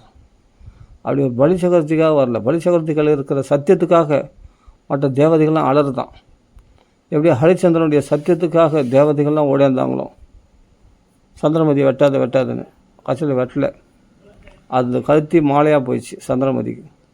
அப்போ ஹரிச்சந்திரனுடைய புகழ் தேவரெல்லாம் பாடுறாங்க. இப்படி ஒரு சத்தியனிஷ்டை நான் பார்த்தது கிடையாது. அதெல்லாம் உண்மை பேசுகிறேன்னா பெரிய ஹரிச்சந்திரன் விட்டு பக்கத்து வீடு, அதான் உண்மை பேசுகிறாரு அப்படின்னு சொல்லுவாங்க இல்லையா, அதான் உண்மை. அதுபோல் சத்தியத்துக்கு சோதனை வந்தால் பகவான் தேவதைகள்லாம் பகவானே பொறுத்துக்க மாட்டான், தேவதைகள்லாம் பிரத்யட்சமாகிடும். அது மாதிரி ஒவ்வொரு கட்டத்தில் செய்திக்கும் அப்படி தான் வந்தாங்க பிரம்மதேவர்லாம். அதே மாதிரி பலிசகத்தை காட்டும்போது சத்தியத்துக்கு சோதனை வரும்போது 3வது அடி மண்ணை தன் தலையை கொடுத்துட்ட போது, ஐயோ இந்த 2 அடியாவது பூமி ஆழ்ந்துட்டார், சொர்க்கத்தை ஆழ்ந்தார், அது அந்நிய வஸ்து. பலிசக்கரவர்த்தி தண்ணியை கொடுத்துட்டான்னு தன் சிரசை 3வது அடி மண்ணை அந்த சிரசில் காலை வச்சு அழுத்தி அவனை சாவிச்சிட்டாருன்னா அது பயந்து தேவரெல்லாம் வந்துட்டாங்களாம். அதை பிரம்மதேவரை பிரம்மதேவர் தான் கேள்வி கேட்குறாரு, பகவானே நீ இப்படி அனுகிரகம் பண்ணுறதுக்கு பதிலாக இப்படி நிகரகம் பண்ணுறாங்களாமா, அந்த பலிசகத்தை தான் எல்லாத்தையும் குத்துட்டானே, எல்லாத்தையுமே எல்லா சொத்தையும் தான் அபகரிச்சிட்டியே, எல்லாத்தையும் தான் குத்துட்டானே, அவனை வேறு ஏன் நிக்கிரகம் பண்ண போகிறேன் அப்படின்ட்டு பிரம்மதேவர் கேட்குறாரு. அப்போ சொல்கிறார், நான் நிக்கிரகம் வரல பிரம்மதேவரே, நான் நிக்கிரகம் பண்ண வரல, அவனுக்கு அனுகிரகம் பண்ண வந்திருக்கேன். எவ்வளோ நாள் அவன் ஈஸ்வரனாக இருப்பான், அவன் லோகானாம் ஏகம் ஈஸ்வரன், அந்த கர்வத்தை போகிறதுக்காக தான் நான் இந்த லீலை புரிந்தேன் அப்படின்னு சொல்லி, இதெல்லாம் என்னுடைய லீலை தான், என்னுடைய மாயை தான். அதனால் அவனை வர்ண வாசத்தில் அழுத்து விட்டு நீ சுதல் லோகத்துக்கு போ, உனக்கு எல்லா ஐஸ்வர்யம் இருக்குது, கொட்டி கிடக்கு. ஆனால் அவன் வாயிலில் கை கட்டி வாய் பற்றி உன் வாயில் மெய்க்கா போல நான் இருப்பேன் அப்படின்னு சொல்லிட்டு அங்கே என்ன தரிசனம் பண்ணிக்கின்றார் பகவான். இதெல்லாம் சொல்கிறார். அப்போது பக்தனுக்காக பகவான் இறங்கி வருவான். நீ சத்தியநிஷ்டையில் உறுதியாக, அதான் சொல்ல, ஒரே தர்மத்தில் உறுதியாக இருந்து பாரு, அதுக்கு ஒரு பவர் இருக்குது, அதுக்கு ஒரு தபஸ் இருக்குது, அது உன்னை காப்பாற்றாமல் விடாது. ஆனால் பெருசாக அதிசயங்கள் நடக்குமா, மிராக்கள் நடக்குமா, அடிக்கடி நமக்கு அதை பண்ணோம் இதை பண்ணோம், நான் ஒரு 108 மாலை சொல்லிட்டேன் பகவத் நாமா, உடனே எனக்கு ஒரு அதிசயம் நடக்கணும் அப்படின்னு அப்படிலாம் எதிர்பார்க்கக்கூடாது. ஆனால் நீ கேட்காத போது பகவான் அதிகமாகவே செய்வான், நீ கேட்டதை போட. அதனால் கேட்க வேண்டியதில்லை பகவானுக்கு தெரியும் நம்மளுக்கு மனசில் என்னென்ன ஓடுது, மனசில் எதுக்கு ஆசைப்பட்றேன், எதுக்காக அதை ஆசைப்பட்றேன் அப்படின்லாம் தெரியும் பகவானுக்கு. அதுக்கேற்ற மாதிரி நம்மளுக்கு வரம் கொடுக்க போகிறான். புரியுதுதான், நம்ம கேட்கறதுனால குத்துற போகிறதில்ல. நீ பகவான் மட்டும் இல்லை, மற்ற தேவத்தில் கூட ஒன்று கேட்டவொடனே அந்த பலம் கொடுத்துச்சு அப்படிலாம் கிடையாது. ஏதோ 1-2 தான், அது ஆராய்ந்து தான் இருக்கணும். பகவான்களை வந்த பிறகு தான் நீ எந்த தேவதை வழிபட்டாலும் சரி, பகவான் சாங்ஷன் பண்ணால் தான் அந்த தேவதைக்கு உனக்கு அனுகிரகம் பண்ண முடியும், புரிஞ்சுக்க. அதனால் பகவானே நேரடியாக வழிபடுறது தான் பெஸ்ட்டு. சரி, ஓகே. राम राम राम राम राम राम। श्री राम नाम सिकंदर की जय, आंजनेय स्वामी की जय, श्रीमद् भागवत भगवान की जय। राम राम राम राम राम राम राम राम।